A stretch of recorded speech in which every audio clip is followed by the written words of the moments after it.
now we have to move on to our eminent media educators session. But before that, a little bit intro. Several researchers investigating the ways in which science journalists put together news stories have underscored the importance of examining the actual language used to make complex findings meaningful in the lay press. Such a process will necessarily entail moving beyond direct dependence on scientific discourse so as to find more suitable modes of expression, sometimes requiring the journalist, as Friedhoff and Goffman also mentioned, to think about communicating ideas and concepts that in many cases were in order to unravel this process of embedding. Some researchers have utilized the concept of framing to help specify how science stories tend to respect certain principles of organization. That is perfectly said as framing as a strategy employed by journalists to define the nature of an occurrence as a meaningful event.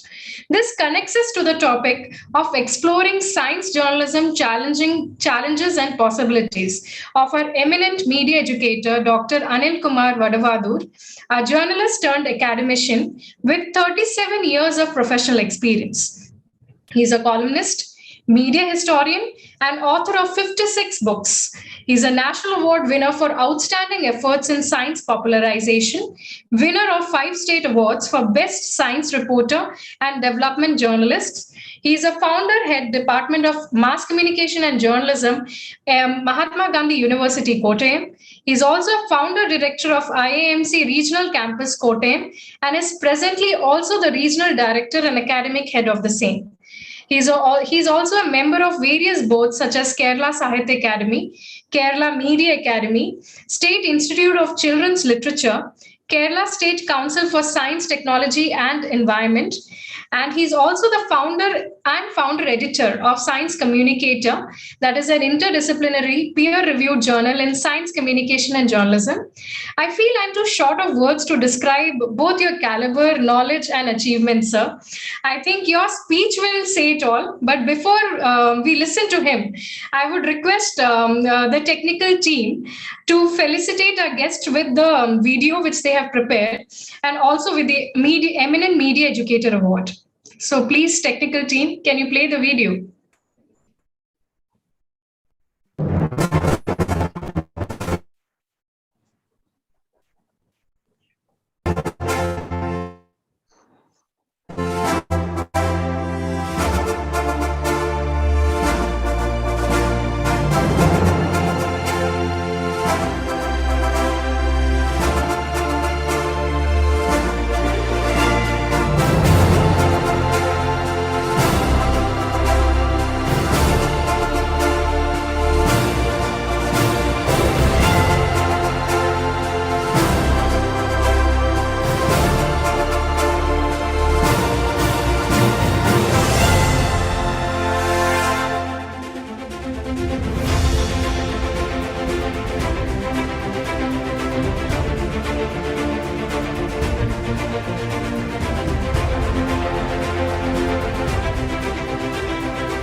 Sir, the technical team will be sending you the certificate and the memento of appreciation. We are waiting for your speech, actually. So over to you, sir. Professor Kaviyur Shivaprasad ji, Professor Kojo Yanka, Dr. Kulveen Trahan, Srimati Ashwati Mary Varghese, and Ms. Shatarupa, and dear friends, Namaskar and good evening. I do consider this honor as a recognition to the fraternity of science communicators and science writers. Thank you, respected Professor Suresh ji, Professor Ujjwal ji, and Srimati Ashwati Varghese, and the executive committee members of GMEC. You know, science journalism is having less takers and little followers. And so I have a different perspective to this subject. So rather than traditional academic musings, I prefer to share my experience and experiments in science writing for the past 4 decades in my regional language. It's my passion to write science, to report science, and to instill scientific awareness among my target audience. An audience consists of farmers, villagers, and a cross section of the civil society. So we prefer to call it as popular science journalism or grassroots science reporting rather than science journalism. When all the branches of science journalism are concentrating more on information, education, and entertainment, science journalism and writing have a special agenda, a special mission, a mission to impart scientific temper among the toiling millions of our society and to empower them to reap the benefits of science and technology for the betterment of their life. They can understand only the local language, only the local dialect, and only the local culture, having very little dreams of their own. It's a population never go in search of science news in any of the so-called elite media platforms because they do not know what science is and why science is and how it will reset their mindset for the development and betterment of their life. They don't know the intricate details of science and technology. See, the real science communication should enthuse them, enthrall them, and could sow the seeds of rational thinking and make them fit for transformation. That's the reason why the Parliament of India incorporated the fundamental duties as 51A in our constitution, which reads, it shall be the duty of every citizen to instill scientific temper and humanism. See, the scientific temper and humanism are very much interrelated. Being communicators, writers, and teachers, we all try to teach our students science journalism, though a minuscule percentage is interested in this branch. We advise them to use simple words, to avoid complicated sentences, to replace jargons, or to use down-to-earth approach in writing and reporting, but never consider the mental makeup of the audience. Our concern is only about the message, its physical characteristics, because we are a sort of urban communicators. It's true, and the transformation needs, or what we need is a rural mindset to communicate science. And for that rural mindset, we need empathy also. It's true that being journalists, we are bound to publish science news just like sports, crime, fashion, or politics, and that too in a simple and informative manner. It may be about an invention, or about a space adventure, or about an antibiotic which can be used effectively in cancer treatment. See, it's the general news, like all other happenings of the day. But when we go for popular science writing and reporting, our duty is to convince our readers, our subscribers, or our viewers that the fruits of development in science and technology are for them only, for their benefit only, and for their kith and kin only. See, the stories should touch the lives of our target audience. Unfortunately, the science and technology pages or columns in the so-called aristocratic English newspapers will not help us to propagate science among the masses. In my experiment, the best medium for propagating science is regional language. It will help science to percolate to the lower strata of the society. See, the toiling millions, the taxpayers, they are the sponsors of our S&T activities with their hard-earned money, tax. So it is their right to know the activities, or rather the progress we have achieved in our laboratories and R&D institutions. and they are the majority of subscribers of any newspaper or any newspaper TV channels.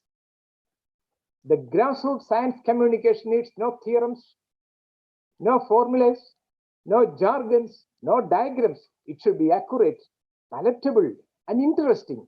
It should touch their lives of the audience, their minds, and arouse sentiments. I'm writing a popular science column for the past 14 years in Malayalam without break. Now it is the 15th year. I'm experimenting all sorts of storytelling techniques like dramatic presentation, fascinating headlines, action photograph, whatever it may be. Never hesitate to use the names of popular films, lyrics of film songs, tales from Puranas, adages, moral stories, whatever it may be, folk songs, folk stories, which suit the situation for garnering the reader's attention. And I always prefer to reorient the style of narration to ensure and to maintain readers' interest. You know, the response is wonderful. I would also like to share another observation from my experiments with science journalism. All the routine areas like sports, crime, and politics in reporting are having the same templates universally.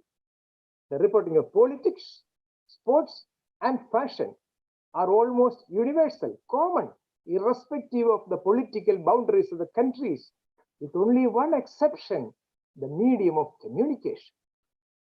But science reporting is different. It is entirely different, but not at all difficult.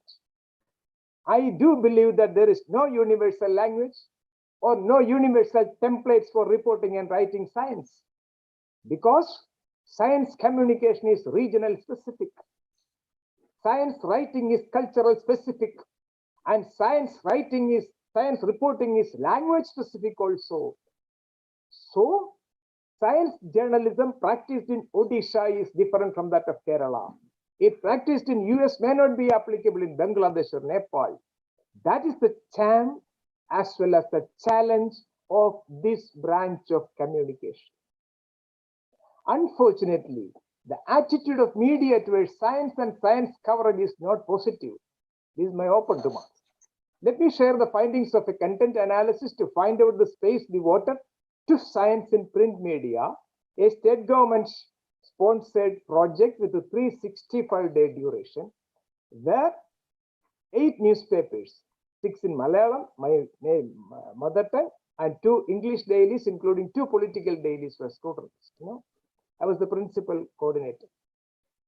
And the finding, a paradox, our newspapers devoted only 1.05% of their total news space or news hall, as we call, for science news, science views, and stories.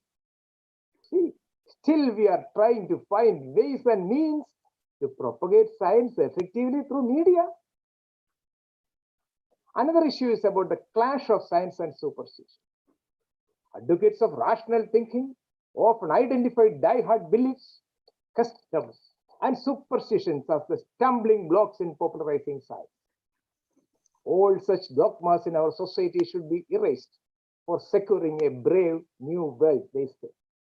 True, beliefs which are detrimental to the progress of the society has to be scrapped, opposed, and such irrational establishments have to be dismantled. But we have to be judicious. Blind opposition to age-old beliefs or rituals or customs in the name of science will create a sort of inoculation effect among the common people in traditional societies. It may make them anti-science. Irrational approach to such deep-rooted issues and age-old beliefs without empirical studies will upset the apple cart. Science communication shall not become an organ to propagate atheism. That we have to bear in our mind.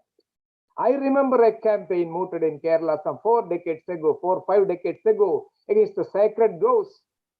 In local society, we call it a sarpaka because serpent worship was irrational and unscientific. True. And such groves should be cleared. There was a campaign. Consequently, all such lush, green, sacred groves virgin wetlands, thousands in number, were destroyed. And you know the result. Within a short span of time, all such areas were faced severe water scarcity, steep rise in atmospheric temperature, and sharp loss of biodiversity. And now the government is trying to rejuvenate these sacred groves by giving subsidy. Quite unfortunate. It is true that the media has an important role in eradicating dangerous superstitions and to make the society rational and modern, just like the role played by Sambat Kaumudi and the great Raja Ram Mohan Rai in his war against the Sati system. But in my experience, or rather I hope in our experience, the role of present media is on the reverse. I'm sorry to say, exceptions are there, of course. Many want to divide people in the lives of communities and castes and trying to placate the powerful communal forces, communal powers, by popularizing their blind superstitions. You can observe unhealthy religious practices and irrational customs rather than popularizing science for the good of the society. Pseudoscience is becoming a way of life. Pressure groups like creations are getting prominence. Some of our mainstream media in the regional languages are in the forefront of, I don't want to name them, in the forefront of such pampering of anti-science groups. They vehemently attack vaccination drive, blocked audio drives, spread smear campaigns against COVID vaccination. Sponsored research and organized publicity given to the results of such research projects is yet another issue to be answered. I don't want to elaborate due to the paucity of time. See, the language it belongs, that is Malayalam. It's having a 200-year-old wonderful tradition in popularizing science through media. The editors, poets, reporters, essayists use their pen to instill scientific temper for the past 150 plus years. The then editors and writers fought against destruction of forests, promote modern medicine, to propagate scientific farm practices. I'm sure every regional language in the globe have their own old, rich tradition and legacy in science writing. Unfortunately, many of our successors are not in the line. They ignore science and propagating anti-science, maybe to stabilize the circulation, or to boost the rating, or to ensure a smooth flow of advertisement revenue, or to protect their business interests. Not only the media, the political setup, which is so keen on vote banks, also follow the Madam? Not only the media, the political setup, I'm speaking about the vote banks politics. They afraid vote drain rather than brain drain. I shall remember an instance at the end of the second wave of COVID, where all schools in my state are about to open. They're about to open, of course, with extreme care like social distancing, bio-bubble, sanitizer, cleaning drive, and all teachers are directed to get 2 doses of vaccination. It is compulsory and mandatory. Later, it was announced by none other than the minister that around 500, not 5,000 of teachers are not even taken a single dose of vaccination. Minister admonished with a determined action. Reports were in plenty, but nothing happened. Nothing happened. Not even a single media dares to follow up the matter. And the readers were in dark. Still, we are discussing about science communication in educated societies. Science is here to liberate us from the mental bonds. And if the media and the states are ready to compromise or to surrender, before the black forces of anti-science and accept their mandate? What will we do? Maybe a good question. Friends, let us hope for the best and vouch to continue our mission with more and more vigor. And with these words, let me conclude. Thank you so much.